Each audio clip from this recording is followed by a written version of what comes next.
ನನ್ನ ಕೊಲೀಗ ಪ್ರಶಾಂತ್ ನಾತು ನೇರ ಸಂಪರ್ಕದಲ್ಲಿದ್ದಾರೆ. Prashant, what a tragedy. 8:30ಗೆ ಸುದ್ದಿ ಬಂದಾಗ ನಂಬೋದಕ್ಕಾಗಲಿಲ್ಲ ಇದನ್ನು.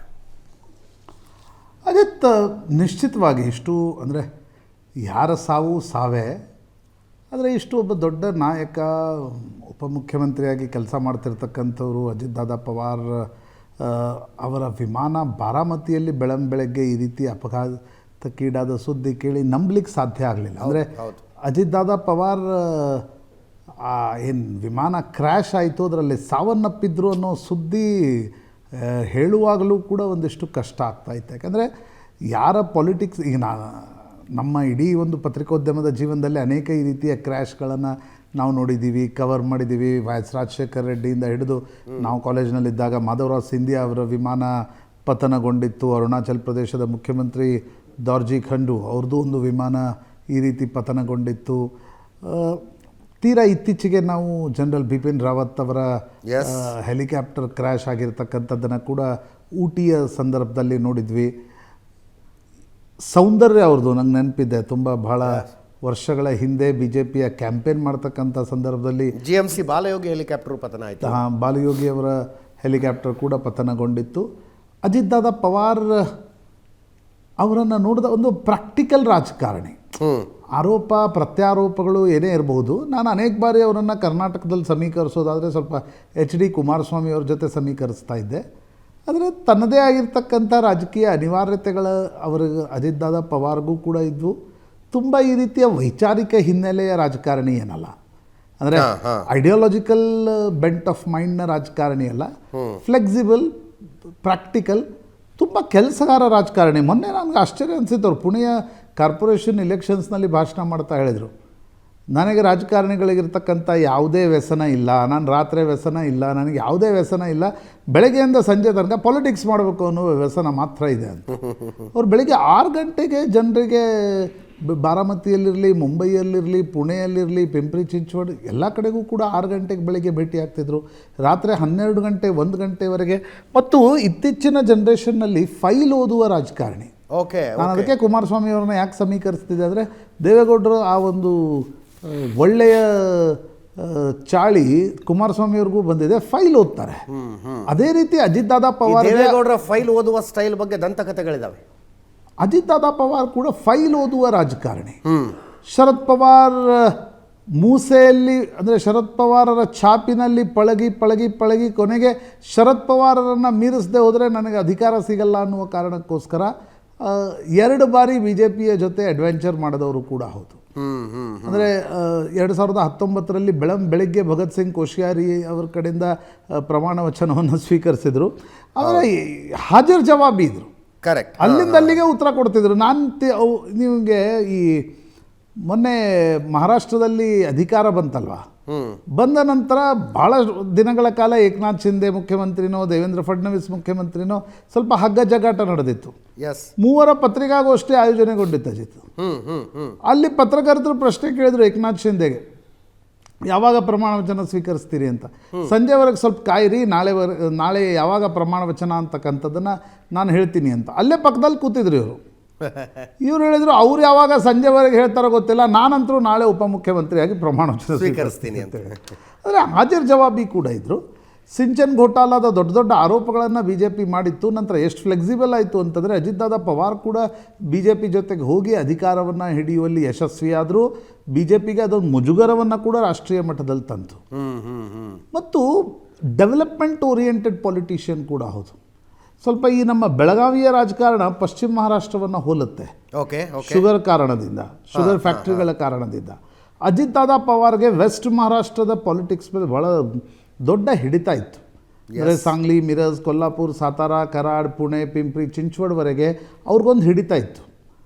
ಬಾರಾಮತಿಯನ್ನು ನೋಡಿದವ್ರಿಗೆ ಅರ್ಥ ಆಗುತ್ತೆ ವಾಟ್ ಈಸ್ ಡೆವಲಪ್ಮೆಂಟ್ ಅಂತಕ್ಕಂಥದ್ದು.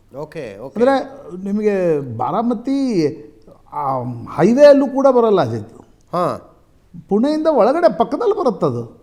ಅಂಥ ಬಾರಾಮತಿಯನ್ನು ಅಭಿವೃದ್ಧಿ ಮಾಡಿದ ರೀತಿ ಕರ್ನಾಟಕದ ರಾಜಕಾರಣಿಗಳು ನೋಡಬೇಕಾಗಿರ್ತಕ್ಕಂಥದ್ದು. ಅಂದರೆ ಒಂದು ಕೃಷಿ ಆಧಾರಿತವಾಗಿರ್ತಕ್ಕಂಥ ಒಂದು ಸಣ್ಣ ಊರಿಗೆ ಯಾವ ರೀತಿ ಇಂಡಸ್ಟ್ರಿಯನ್ನು ತಂದು ಬೆಳವಣಿಗೆಯನ್ನು ಮಾಡಬಹುದು ಅಂತಕ್ಕಂಥದ್ದು ಕೂಡ ಬಾರಾಮತಿ ಅಲ್ಲಿನ ಇನ್ಫ್ರಾಸ್ಟ್ರಕ್ಚರನ್ನು ನೋಡಿದಾಗ ಗೊತ್ತಾಗತ್ತೆ.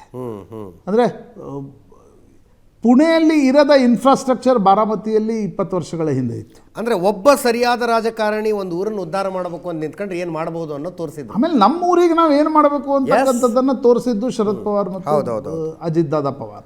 ಹೀಗಾಗಿ ಅಜಿತ್ ದಾದಾ ಪವಾರ್ ನಾನಾ ಹ್ಯಾಟ್ಗಳನ್ನು ಹಾಕ್ಕೊಂಡಿದ್ರು, ಫ್ಲೆಕ್ಸಿಬಲ್ ಇದ್ದರು. ಈಗ ಉಳಿದವರು ಈಗ ಶಿವಸೇನೆ ಮತ್ತು BJPಯಲ್ಲಿ ಏನೊಂದು ರೀತಿಯ ಹಾರ್ಡ್ಕೋರ್ ರಿಜಿಡ್ ಐಡಿಯಾಲಜಿಕಲ್ ಇವಿರ್ತವೆ, ಆ ರೀತಿಯ ರಾಜಕಾರಣಿ ಅಲ್ಲ. ಓಕೆ, ಅಧಿಕಾರ ಇದ್ದರೆ ಕೆಲಸ. ಅವ್ರದ್ದೊಂದು ಭಯಂಕರ ಸಿಂಪಲ್ ಪಾಲಿಸಿ ಇತ್ತು. ನಾನು ಅವರ ಅನೇಕ ಇಂಟರ್ವ್ಯೂಗಳನ್ನು ನೋಡಿದ್ದೆ. ಅವ್ರು ಹೇಳ್ತಾ ಇದ್ರು ಅಧಿಕಾರ ಇದ್ದರೆ ಜನರ ಕೆಲಸ ಸುಲಭವಾಗಿ ಮಾಡಬಹುದು. ಹೌದು, ಹಾಗಾಗಿ ನನ್ನ ಬಳಿ ಅಧಿಕಾರ ಇರಬೇಕು. ಹೀಗಾಗಿ 6 ಬಾರಿ ರೆಕಾರ್ಡ್ DCM ಆಗಿದ್ರು ಅವರು. ಎಸ್, ಶರದ್ ಪವಾರರ ಪಾರ್ಟಿಯಲ್ಲಿ, ಶರದ್ ಪವಾರರ ಅಂದರೆ ಅವ್ರದ್ದೇ ಕಾನ್ಸ್ಟಿಟ್ಯೂನ್ಸಿಯಿಂದ ಬಂದಿದ್ದರು. ಅವ್ರು ಹೇಳ್ತಾ ಇದ್ರು 96ರಿಂದ 2004ರವರೆಗೆ ಶರದ್ ಪವಾರ್ ಅವರ ನನ್ನ ಚಿಕ್ಕಪ್ಪ ಆಗಿದ್ರು ಕೂಡ ನಂದೇನು ಪಾರ್ಟಿಯಲ್ಲಿ ನಡೀತಾ ಇರಲಿಲ್ಲ, ಇದು ನಾನು ನನ್ನ ಹಕ್ಕಿನಿಂದ ತೆಗೆದುಕೊಂಡಿದ್ದು 2004ರಲ್ಲಿ ಅಂತಕ್ಕಂಥ. ಹೀಗಾಗಿ ತುಂಬ ಕೆಳಮಟ್ಟದಿಂದ ಬಂದು ರಾಜಕಾರಣವನ್ನು ಮಾಡಿರ್ತಕ್ಕಂಥವ್ರು ಇರ್ಬೋದು. ಶರದ್ ಪವಾರ್ ಚಿಕ್ಕಪ್ಪ ಇರ್ಬೋದು, ಆದರೆ ತಮ್ಮದೇ ಆಗಿರ್ತಕ್ಕಂಥ ಒಂದು ಛಾಪನ್ನು ಬೆಳೆಸ್ಕೊಂಡ್ರು. 2019ರಲ್ಲಿ ಅಂದರೆ ನೋಡಿ, ಇತ್ತೀಚಿನ ಕೆಲ ಬೆಳವಣಿಗೆಗಳ ಬಗ್ಗೆ ಹೇಳಬೇಕು, ಏನಾಗಿತ್ತು ಪಾಲಿಟಿಕ್ಸಲ್ಲಿ ಅಂತ. 2019ನಲ್ಲಿ BJP ಮತ್ತು ಶಿವಸೇನೆಯ ಮಧ್ಯೆ ಮೈತ್ರಿ ಆಗಲ್ಲ. ಹೌದು, ಅಂದರೆ ಪ್ರೀಪೋಲ್ ಅಲೈನ್ಸ್ ಇದ್ದರೂ ಕೂಡ ಮುಖ್ಯಮಂತ್ರಿ ಯಾರಾಗಬೇಕು ಅನ್ನುವ ಪ್ರಶ್ನೆ ಬಂದಾಗ ಇಬ್ಬರ ನಡುವೆ ಒಡಂಬಡಿಕೆ ಬರಲ್ಲ. ಉದ್ಧವ್ ಠಾಕ್ರೆ ಹಠ ಹಿಡಿದ್ರು. ಉದ್ಧವ್ ಠಾಕ್ರೆ ಹಠ ಹಿಡಿದ್ರು, ನನಗೂ ಮುಖ್ಯಮಂತ್ರಿ ಸ್ಥಾನ 2.5 ವರ್ಷ ಅಮಿತ್ ಶಾ ನನಗೆ ಪ್ರಾಮಿಸ್ ಮಾಡಿದ್ರು ಅಂತ. BJP ಅದನ್ನು ಒಪ್ಕೊಳ್ಳಿಲ್ಲ. ಆಗ ಅದಾನಿ ಮಧ್ಯಸ್ಥಿಕೆಯಲ್ಲಿ ದಿಲ್ಲಿಯಲ್ಲಿ ಒಂದು ಸಭೆ ಆಗತ್ತೆ. ಓಕೆ, ಅದರಲ್ಲಿ ಶರದ್ ಪವಾರ್, ಅಜಿತ್ ದಾದಾ ಪವಾರ್, ಭಾರತೀಯ ಜನತಾ ಪಾರ್ಟಿಯ ನಾಯಕರು ಆ ಸಭೆಯಲ್ಲಿ ಭಾಗವಹಿಸ್ತಾರೆ. ಓಕೆ, ಅಲ್ಲಿ ಅದಾನಿ ಮಧ್ಯಸ್ಥಿಕೆಯಲ್ಲಿ ಆ ಸಭೆ ನಡೀತು ಅಂತಕ್ಕಂಥದ್ದನ್ನು ದೇಶದ ಒಂದು ಪ್ರಮುಖ ಆಂಗ್ಲ ಪತ್ರಿಕೆ ವರದಿ ಮಾಡುತ್ತೆ. ಯಾರೂ ಅದನ್ನು ನಿರಾಕರಿಸಲ್ಲ. BJPಯವರು ನಿರಾಕರಿಸಲಿಲ್ಲ, ಶರದ್ ಪವಾರ್, ಅಜಿತ್ ದಾದಾ ಪವಾರ್ ಕೂಡ ಅದನ್ನು ನಿರಾಕರಿಸಲಿಲ್ಲ. ಅಂದರೆ ಅದಾನಿ ಮಧ್ಯಸ್ಥಿಕೆಯಲ್ಲಿ ಅದು ನಡೆದಿತ್ತು ಅಂತಕ್ಕಂಥದ್ದನ್ನು. ಶರದ್ ಪವಾರ್ ಕೂಡ BJPಗೆ ಬೆಂಬಲ ಕೊಡಲಿಕ್ಕೆ ಒಪ್ಕೊಳ್ತಾರೆ, ದೇವೇಂದ್ರ ಫಡ್ನವೀಸ್ ಹೇಳುವ ಪ್ರಕಾರ. ಅದನ್ನು ಅಜಿತ್ ದಾದಾ ಪವಾರ್ ಕೂಡ ಒಪ್ಕೊಂಡಿದ್ರು. ಕೊನೆಯ ಗಳಿಗೆಯಲ್ಲಿ ಶರದ್ ಪವಾರ್ಗೆ ಅನಿಸುತ್ತೆ ನಾವು BJP ಜೊತೆಗೆ ಹೋಗೋದು ಸರಿನಾ ತಪ್ಪ ಅನ್ನುವ ಒಟ್ಟಾರೆ ದ್ವಂದ್ವದಲ್ಲಿ ಶರದ್ ಪವಾರ್ ಬ್ಯಾಕ್ಔಟ್ ಆಗ್ತಾರೆ. ಯಾಕೆ ಬ್ಯಾಕ್ಔಟ್ ಆಗ್ತಾರೆ ಅಂತಕ್ಕಂಥದ್ರ ಬಗ್ಗೆ ಕ್ಲಾರಿಟಿ ಇನ್ನೂ ಶರದ್ ಪವಾರ್ ಅಥವಾ ಸುಪ್ರಿಯಾ ಸುಳೆ ಕೊಡಬೇಕು. ಆಗ ಅಜಿತ್ ದಾದಾ ಪವಾರ್ ಮತ್ತು ದೇವೇಂದ್ರ ಫಡ್ನವೀಸ್ ಪ್ರಮಾಣ ವಚನ ತೆಗೆದುಕೊಳ್ತಾರೆ, ಶರದ್ ಪವಾರ್ ಬೆಂಬಲ ಇದೆ ಅನ್ನುವ ಕಾರಣಕ್ಕೋಸ್ಕರ. ಬಟ್ ಶರದ್ ಪವಾರ್ ಆಗ ಬೆಂಬಲ ಕೊಡಲ್ಲ. ಅಜಿತ್ ದಾದಾ ಪವಾರ್ ಮತ್ತು ದೇವೇಂದ್ರ ಫಡ್ನವೀಸ್ ಬಳಿ ಬಹುಮತ ವ್ಯಕ್ತಪಡಿಸ್ಲಿಕ್ಕೆ ಆಗಲ್ಲ. ಎಸ್, ಆಗ ಶರದ್ ಪವಾರ್ ಉದ್ಧವ್ ಠಾಕ್ರೆ ಜೊತೆಗೆ ಬರ್ತಾರೆ, ಕಾಂಗ್ರೆಸ್ ಕೂಡ ಅದ್ರ ಜೊತೆಗೆ ತರ್ತಾರೆ, ಸರ್ಕಾರ ರಚನೆ ಆಗತ್ತೆ. 22ರಲ್ಲಿ ಆ ಸರ್ಕಾರವನ್ನು ದೇವೇಂದ್ರ ಫಡ್ನವೀಸ್, ಅಮಿತ್ ಶಾ ಸೇರಿ ಏಕನಾಥ್ ಶಿಂದೆಯನ್ನು ಒಡೆದು ಸರ್ಕಾರ ಮಾಡ್ತಾರೆ. ಮತ್ತು ಅಗೇನ್ ಈಗ 24ರ ದೀಪಾವಳಿಯ ನವೆಂಬರ್ ಸಂದರ್ಭದಲ್ಲಿ ನಡೆದ ಚುನಾವಣೆಯಲ್ಲಿ ಒಂದು ದೊಡ್ಡ ಗೆಲುವು ಮಹಾಯುತಿಗೆ ಬರುತ್ತೆ. ಅಂದರೆ ಅಜಿತ್ ದಾದಾ ಪವಾರ್, ದೇವೇಂದ್ರ ಫಡ್ನವೀಸ್ ಮತ್ತು ಏಕನಾಥ್ ಶಿಂದೆ ಒಂದು ಮಹಾಯುತಿಗೆ ಬರುತ್ತೆ. ಕುಟುಂಬ ಒಡೆಯತ್ತೆ. ಯಾವಾಗ 2023ರಲ್ಲಿ BJP ಪ್ಲಾನ್ ಏನಿತ್ತು ಅಂದರೆ ಅಜಿತ್ ದಾದಾ ಪವಾರ್ ಅಂತಂದರೆ ಮಾತ್ರ ನಾವು ಮ್ಯಾಥಮೆಟಿಕಲಿ ಮಹಾವಿಕಾಸ್ ಅಗಾಡಿಯನ್ನು ಎದುರು ಹಾಕ್ಕೊಳ್ಬೋದು, ಆ ಕಾರಣಕ್ಕೋಸ್ಕರ ನಾವು ಅಜಿತ್ ದಾದಾ ಪವಾರನ್ನು ಒಡಿಬೇಕು ಶರದ್ ಪವಾರಿಂದ ಅಂತ. ಒಡೆಯುವಲ್ಲಿ ಯಶಸ್ವಿ ಆಗ್ತಾರೆ, ಅವ್ರಿಗೆ ಉಪಮುಖ್ಯಮಂತ್ರಿ ಸ್ಥಾನ ಕೊಡ್ತಾರೆ. ಎಸ್, ಬರೀ ಪಾರ್ಟಿ ಒಡೆಯಲ್ಲ, ಕುಟುಂಬ ಕೂಡ ಒಡೆಯುತ್ತೆ. ನೀವು ನೆನಪಿದರೆ 2024ರ ಲೋಕಸಭಾ ಚುನಾವಣೆಯಲ್ಲಿ ಸುಪ್ರಿಯಾ ಸುಳೆ ವಿರುದ್ಧ ನಿಂತವರು ಅಜಿತ್ ದಾದಾ ಪವಾರ್ ಅವರ ಪತ್ನಿ ಸುನೇತ್ರಾ ಪವಾರ್ ಅವರು. ಸುನೇತ್ರಾ ಪವಾರ್ ಸೋಲ್ತಾರೆ, ಸುಪ್ರಿಯಾ ಸುಳೆ ಗೆಲ್ತಾರೆ. ಅಗೇನ್ ಬಾರಾಮತಿಯ ವಿಧಾನಸಭಾ ಚುನಾವಣೆಯಲ್ಲಿ ಅಜಿತ್ ದಾದಾ ಪವಾರ್ ವಿರುದ್ಧ ಶರದ್ ಪವಾರ್ ತನ್ನ ಇನ್ನೊಬ್ಬ ತಮ್ಮನ ಮಗನನ್ನ ಕ್ಯಾಂಡಿಡೇಟ್ ಅಂತ ಹಾಕ್ತಾರೆ. ಐ ಥಿಂಕ್ ಯೋಗೇಂದ್ರ ಪವಾರ್ ಇರ್ಬೋದು. ಓಕೆ, ಅಜಿತ್ ದಾದಾ ಪವಾರ್ 1,00,000 ಮತಗಳ ಅಂತರದಿಂದ ಗೆಲ್ತಾರೆ. ಸೊ ಫೈಟ್ ಬಿಕೇಮ್ ರಿಯಲ್ ಅಲ್ಲಿ. ಅದು ಪವಾರ್ ಕುಟುಂಬದ ಫೈಟ್ ಆಗಿ ಪರಿಣಮಿತ ಆಗುತ್ತೆ. ಅದಾಗಿ 20 ದಿನ 25 ಒಂದು ತಿಂಗಳ ಹಿಂದೆ ಅಂತ ಅನ್ಕೊಳ್ಳಿ, ಮಹಾನಗರ ಪಾಲಿಕೆ ಚುನಾವಣೆ ನಡೆದಾಗ ಏಕಾಏಕಿ ಒಂದು ಶರದ್ ಪವಾರರ ಒಂದು ಕಾರ್ಯಕ್ರಮಕ್ಕೆ ಬಾರಾಮತಿಗೆ ಗೌತಮ್ ಅದಾನಿ ಬರ್ತಾರೆ. ಗೌತಮ್ ಅದಾನಿ ಬರ್ತಾರೆ ಒಂದು ತಿಂಗಳ ಹಿಂದೆ. ಆಗ ಅಜಿತ್ ದಾದಾ ಪವಾರ್ ಕೂಡ ಆ ಕಾರ್ಯಕ್ರಮಕ್ಕೆ ಬರ್ತಾರೆ. ಅಂದರೆ 2019ರಲ್ಲಿ ಗೌತಮ್ ಅದಾನಿ ಮಧ್ಯಸ್ಥಿಕೆಯಲ್ಲಿ ಮೀಟಿಂಗ್ ಆದ ನಂತರ ಚಾಚಾ ಭತ್ತೀಜಾ ನಡುವೆ, ಮರಾಠಿಯಲ್ಲಿ ಅವ್ರಿಗೆ ಕಾಕಾ ಪುತಣೆ ಅಂತಾರೆ, ಅವ್ರ ನಡುವೆ ಜಗಳ ಶುರುವಾಗಿದ್ದನ್ನು ಅಗೇನ್ ಗೌತಮ್ ಅದಾನಿ 1 ತಿಂಗಳ ಹಿಂದೆ ಆ ಜಗಳವನ್ನು ಬಗೆಹರಿಸಿ ಇಬ್ಬರನ್ನು ಒಟ್ಟಿಗೆ ತಂದಿದ್ರು. ಪುಣೆ ಪಿಂಪ್ರಿ ಚಿಂಚವಡ್ ಚುನಾವಣೆಯಲ್ಲಿ ಸುಪ್ರಿಯಾ ಸುಳೆ ಮತ್ತು ರೋಹಿತ್ ಪವಾರ್, ಅಜಿತ್ ದಾದಾ ಪವಾರ್ ಎಲ್ಲ ಒಟ್ಟಿಗೆ ಕಾಣಿಸ್ಕೊಂಡಿದ್ರು. ಹೀನಾಯ ಸೋಲನ್ನು ಅನುಭವಿಸ್ತಾರೆ. ಕೊಲ್ಲಾಪುರಲ್ಲಿ ಕೆಲ ಸೀಟ್ ಗೆದ್ದಿದ್ದು ಬಿಟ್ಟರೆ ಸಾಂಗ್ಲಿ, ಮಿರಜ್, ಕರಾಡ್, ಸಾತಾರಾ, ಪುಣೆ, ಪಿಂಪ್ರಿ ಚಿಂಚವಡ್ ಅಜಿತ್ ದಾದಾ ಪವಾರ್ಗೆ ಒಂದು ಅಧಿಕಾರವೂ ಸಿಕ್ಕಿಲ್ಲ ಮೊನ್ನೆ ಮಹಾನಗರ ಪಾಲಿಕೆ ಚುನಾವಣೆ. ಹಾಗಾಗಿ ಮತ್ತೊಮ್ಮೆ ಅಜಿತ್ ದಾದಾ ಪವಾರ್ ಮತ್ತು ಶರದ್ ಪವಾರ್ ನಡುವೆ ಮೈತ್ರಿಯಾಗಿ ಸುಪ್ರಿಯಾ ಸುಳೆ ಕೇಂದ್ರದಲ್ಲಿ ಮಂತ್ರಿ ಆಗ್ತಾರೆ, ಅಜಿತ್ ದಾದಾ ಪವಾರ್ ಇಲ್ಲಿರ್ತಾರೆ ಅನ್ನುವ ಚರ್ಚೆಗಳು ನಡೆದಿದ್ವು. ಬಿಜೆಪಿ ಮತ್ತು ಅಜಿತ್ ದಾದಾ ಪವಾರ್ ನಡುವೆ ಕೂಡ ಸಂಬಂಧಗಳು ಹದಗೆಟ್ಟಿದ್ವು. ಆದರೆ ಬಿಜೆಪಿಗೆ ಕೇಂದ್ರದಲ್ಲಿ ಹತ್ತಿರ ಇದೆ ಅಂತ ಆರೋಪ ಮಾಡಲಾಗುವ ಗೌತಮ್ ಅದಾನಿ ಅಜಿತ್ ದಾದಾ ಮತ್ತು ಶರದ್ ಪವಾರ್ ಒಟ್ಟಿಗೆ ಬರಲಿಕ್ಕೆ ಸಹಾಯ ಮಾಡ್ತಾ ಇದ್ರು. ಅಂಥ ಪರಿಸ್ಥಿತಿಯಲ್ಲಿ ಆಕ್ಸಿಡೆಂಟ್ ನಡೆದಿದೆ. ದಟ್ ಈಸ್ ಆಕ್ಸಿಡೆಂಟ್ ನಡೀತು, ಅಜಿತ್ ದಾದಾ ಪವಾರ್ ಸ್ಥಳದಲ್ಲೇ ಅತ್ಯಂತ ಹೃದಯ ವಿದ್ರಾವಕವಾಗಿರ್ತಕ್ಕಂಥ ಒಂದು ಘಟನೆ, ಯಾರಿಗೂ ಕೂಡ ನೋವನ್ನು ತರ್ತಕ್ಕಂಥ ಘಟನೆ. ಬಟ್ ಯಾವ ಪೊಲಿಟಿಕಲ್ ಕಾಂಟೆಕ್ಸ್ಟ್ನಲ್ಲಿ ಈ ಅಪಘಾತ ಸಂಭವಿಸಿ, ಅಂದರೆ ನಾನು ಅದಕ್ಕೂ ಇದಕ್ಕೂ ಸಂಬಂಧ ಕಲ್ಪಿಸ್ತಾ ಇಲ್ಲ. ಮಮತಾ ಬ್ಯಾನರ್ಜಿ ರಾಜಕೀಯ ಕಾರಣಗಳಿಗೋಸ್ಕರ ಸಂಬಂಧವನ್ನು ಕಲ್ಪಿಸ್ಬೋದು, ಸಂಬಂಧ ಕಲ್ಪಿಸ್ತಾ ಇಲ್ಲ. ಮಹಾರಾಷ್ಟ್ರದ ರಾಜಕಾರಣದಲ್ಲಿ ಯಾವ ರೀತಿಯ ಶೂನ್ಯತೆ ಅಜಿತ್ ದಾದಾ ಪವಾರ್ ನಿಧನದಿಂದ ಆವರಿಸಿದೆ ಅಂತಕ್ಕಂಥದ್ದು ಈ ಸ್ಟೋರಿ ನೋಡಿದಾಗ ನಿಮ್ಗೆ ಭಾಳ ಸ್ಪಷ್ಟ. ಅದರ ಜೊತೆಗೆ ಸದ್ಯಕ್ಕಿರುವ ಪ್ರಶ್ನೆ NCP ಭವಿಷ್ಯ ಏನು ಅಂತ ಪ್ರಶಾಂತ್. ಅಂದರೆ ಇದೊಂದು ದೊಡ್ಡ ಆಘಾತದೊಂದಿಗೆ ಆ ಪಕ್ಷ ಹೋಗ್ತಾ ಇದೆ. ಈ ಹಿಂದೆ 2/3 MLAಗಳನ್ನು BJPಯವರು ಒಡೆದು ತಮ್ಮ ಜೊತೆಗೆ ಸೇರಿಸಿಕೊಂಡಾಗ ಕಾಕಾ ಪುತಳೆ ಅಂದ್ರಲ್ಲ ನೀವು, ಕಾಕಾನ ಬಿಟ್ಟು ಬಂದರು. 2024 ಎಲೆಕ್ಷನ್ನಲ್ಲಿ 41 ಶಾಸಕರನ್ನು ಗೆಲ್ಲಿಸಿಕೊಂಡ್ರು ಅಜಿತ್ ದಾದಾ ಪವಾರ್.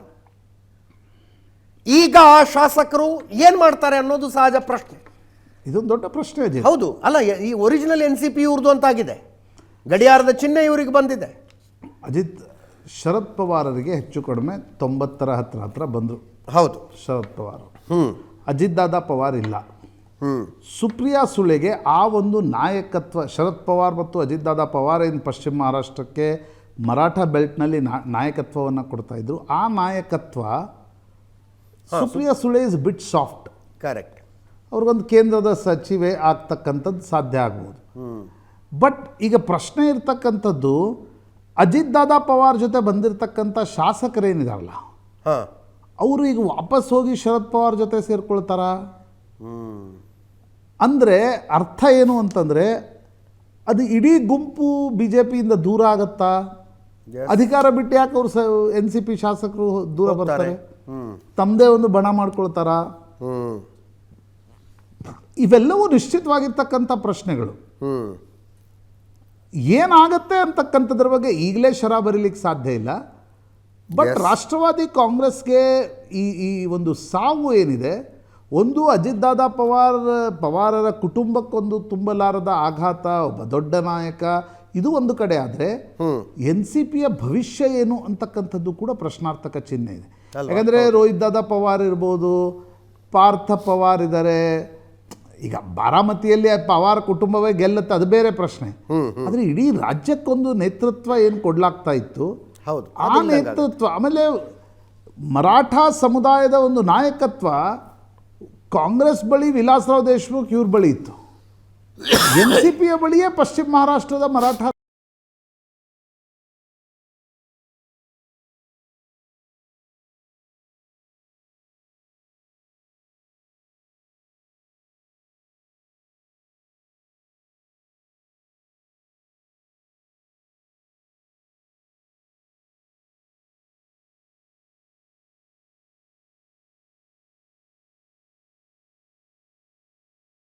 ಬೇಗ ಅಷ್ಟು ಪಾಲಿಟಿಕ್ಸ್ ಯಾರು ಒಂದು ಹೇಗಾಗ್ಬೋದು ಅಂತಕ್ಕಂಥದ್ರ ಬಗ್ಗೆ ಸ್ಪಷ್ಟತೆ ಇಲ್ಲ. ಸುಪ್ರಿಯಾ ಸುಳೆ ಕೂಡ ನೇತೃತ್ವವನ್ನು ವಹಿಸ್ಬೋದು. ಹೌದು, ಕೊನೆಗೆ ಆ ಶಾಸಕರು ಏನು ಮಾಡ್ತಾರೆ ಅಂತಕ್ಕಂಥದ್ದು ಕೂಡ ಬಹಳ ಮುಖ್ಯ ಆಗುತ್ತೆ. ಆದರೆ ಒಂದಂತೂ ನಿಶ್ಚಿತ, ಒಂದು ದೊಡ್ಡ ವಾಯ್ಡ್ ಅಂತೂ ಮಹಾರಾಷ್ಟ್ರದ ರಾಜಕಾರಣದಲ್ಲಿ ಕ್ರಿಯೇಟ್ ಆಗಿದೆ. ನನಗೆ ಅನಿಸ್ತಾ ಇತ್ತು ಅಜಿತ್, ಅಂದರೆ ನಾನು ಮೊನ್ನೆ ಮುಂಬೈ ಮಹಾನಗರ ಪಾಲಿಕೆ ಚುನಾವಣೆ ಸಂದರ್ಭದಲ್ಲಿ ಕೂಡ ಮಾತನಾಡಿದೆ, ಬರ್ತಾ ಬರ್ತಾ ಒಂದು ಧ್ರುವದಲ್ಲಿ BJP ದೇವೇಂದ್ರ ಫಡ್ನವೀಸ್ ನಿಂತ್ಕೊಳ್ತಾರೆ, ಇನ್ನೊಂದು ಧ್ರುವದಲ್ಲಿ Ajit Pawar Eknath Shinde B J P ಜೊತೆ ಇರ್ತಾನೆ ಹೊರಗಡೆ ಬರ್ತಕ್ಕಂಥ ಪ್ರಮೇಯ ಉದ್ಭವವಾಗತ್ತೆ ಅಂತಕ್ಕಂಥದ್ದು ನನಗನ್ನಿಸ್ತಾ ಇದೆ. ಹೌದು ಹೌದು. ಯಾಕಂದರೆ ಬಿ ಜೆ ಪಿ ಜೊತೆ ಮುಂದೆ ಇರ್ಲಿಕ್ಕೆ ಸಾಧ್ಯ ಆಗಲ್ಲ, ಯಾಕಂದರೆ ಬಿ ಜೆ ಪಿ ಬೆಳೀತಾ ಇದೆ. Correct. So you have to survive politically, you can only have anti B J P stand. ಆ ಪರಿಸ್ಥಿತಿಯಲ್ಲಿ ಅಜಿತ್ ದಾದಾ ಪವಾರ್ ನಿಧನ ಹೊಂದಿರತಕ್ಕಂಥದ್ದು ಒಂದು ಕಡೆ ಪೊಲಿಟಿಕಲಿ, ಇನ್ನೊಂದು ಕಡೆ ಪವಾರ್ ಕುಟುಂಬಕ್ಕೂ ಕೂಡ, ಇನ್ನೊಂದು ಕಡೆ ಮಹಾರಾಷ್ಟ್ರದ ರಾಜಕಾರಣಕ್ಕೂ ಕೂಡ ಅತ್ಯಂತ ದೊಡ್ಡ ನಷ್ಟ ಅಂತಕ್ಕಂಥದ್ದನ್ನು ಹೇಳಬೇಕು. ಅಜಿತ್ ಒಂದಂತೂ ನಿಜ, ಎಷ್ಟೇ ಅವ್ರ ವಿರುದ್ಧ ಆರೋಪಗಳಿರಲಿ, ನಾನು ಅಜಿತ್ ದಾದಾ ಪವಾರರನ್ನು ಅಂದರೆ ನಾನು ದಿಲ್ಲಿಯಲ್ಲೂ ಕೂಡ ಒಂದು 2-3 ಅವರ ಪತ್ರಿಕಾಗೋಷ್ಠಿಯನ್ನು ಹೋಗಿದ್ದೀನಿ, ಹತ್ತಿರದಿಂದ ನೋಡಿದ್ದೀನಿ. ಕೆಲಸಗಾರ ರಾಜಕಾರಣಿ. ಶರದ್ ಪವಾರ್ ಮತ್ತು ಅಜಿತ್ ದಾದಾ ಪವಾರ್ಗಿರ್ತಕ್ಕಂಥ ಒಂದು ದೊಡ್ಡ ಸಾಮರ್ಥ್ಯ ಅಂದರೆ ಕೆಲಸ ಮಾಡ್ತಕ್ಕಂಥದ್ದು, ಅದರಲ್ಲೂ ಡೆವಲಪ್ಮೆಂಟಲ್ ಓರಿಯೆಂಟೆಡ್ ಆ್ಯಕ್ಟಿವಿಟಿ. ಜಾತಿ ರಾಜಕಾರಣ ಬಿಡಿ, ಅದು ರಾಜಕಾರಣದಲ್ಲಿ ಎಲ್ಲರೂ ಒಂದೊಂದೇನೋ ಮಾಡ್ತಾ ಇರ್ತಾರೆ. ಆದರೆ ಅಜಿತ್ ದಾದಾ ಪವಾರ್ಗೆ ಅದಿರ್ತಕ್ಕಂಥ ಒಂದು ದೊಡ್ಡ ಸ್ಟ್ರೆಂತ್ ಆಗಿತ್ತು. ಅಂಥ ಒಬ್ಬ ರಾಜಕಾರಣಿ ತೀರ್ಕೊಂಡಿರ್ತಕ್ಕಂಥದ್ದು it's a biggest void in Maharashtra politics ಅಂತ. ಎಸ್, ನೀವು ಹೇಳಿದ ಹಾಗೆ ಶಾಸಕರು ವಾಪಸ್ ಹೋಗಿ ಏನು ಮಾಡ್ತಾರೆ ಈಗ ಅಂತ. ಅಧಿಕಾರ ಇರುವಲ್ಲಿಂದ ಅಧಿಕಾರ ಇಲ್ಲದೆ ಇರುವಲ್ಲಿ ಯಾಕೆ ಹೋಗ್ತಾರೆ ವಾಪಸ್? ಸಹಜವಾಗಿ ಆ ಪ್ರಶ್ನೆ ಬಂದೇ ಬರುತ್ತೆ. ಯಾವ ಪರಿಸ್ಥಿತಿಯಲ್ಲಿ ಏಕನಾಥ್ ಶಿಂದೆ ನಿನ್ನೆ ಕ್ಯಾಬಿನೆಟ್ಗೆ ಹೋಗಿಲ್ಲ. ಹಾಂ, 2 ದಿನ ಆಯಿತು ಡಾವೋಸ್ನಿಂದ ಯಾರು ದೇವೇಂದ್ರ ಫಡ್ನವೀಸ್ ವಾಪಸ್ ಬಂದು. ದೇವೇಂದ್ರ ಫಡ್ನವೀಸ್ ಮತ್ತು ಏಕನಾಥ್ ಶಿಂದೆ ನಡುವೆ ನೇರ ಮಾತುಕತೆ ನಡೆದಿಲ್ಲ ಇನ್ನೂವರೆಗೂ. ಎಸ್, ನಿನ್ನೆ ಅವರು ಕ್ಯಾಬಿನೆಟ್ ಬಿಟ್ಟು ಸಾತಾರಕ್ಕೆ ಹೋಗ್ಬಿಟ್ರು ತಮ್ಮ ಹಳ್ಳಿಗೆ. ಆ ಪರಿಸ್ಥಿತಿಯಲ್ಲಿ ಬಿ ಜೆ ಪಿಗೂ ಕೂಡ ಇದೊಂದು ಅನ್ಲೀಡರ್ಡ್ ಅನ್ಅಟ್ಯಾಚ್ಡ್ ಗ್ರೂಪ್ ಸಿಗುತ್ತಾ? That is also important. Correct. ಹಾಂ, ಸೊ ಇದೆಲ್ಲ ಅಂದರೆ ಮಹಾರಾಷ್ಟ್ರದ ರಾಜಕಾರಣದಲ್ಲಿ ಒಂದು ಕಡೆ ಬಿ ಜೆ ಪಿಯ ಶಕ್ತಿ ಬೆಳೀತಾ ಇದ್ದಂತೆ ಸಮೀಕರಣಗಳು ಕೂಡ ಬದಲಾಗ್ತಾ ಇವೆ.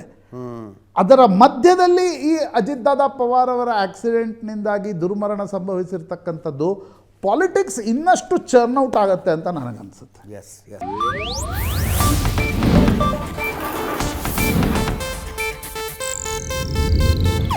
ಇದು ಏಷ್ಯಾನೆಟ್ ನ್ಯೂಸ್ ನೆಟ್ವರ್ಕ್ ಪ್ರಸ್ತುತಿ.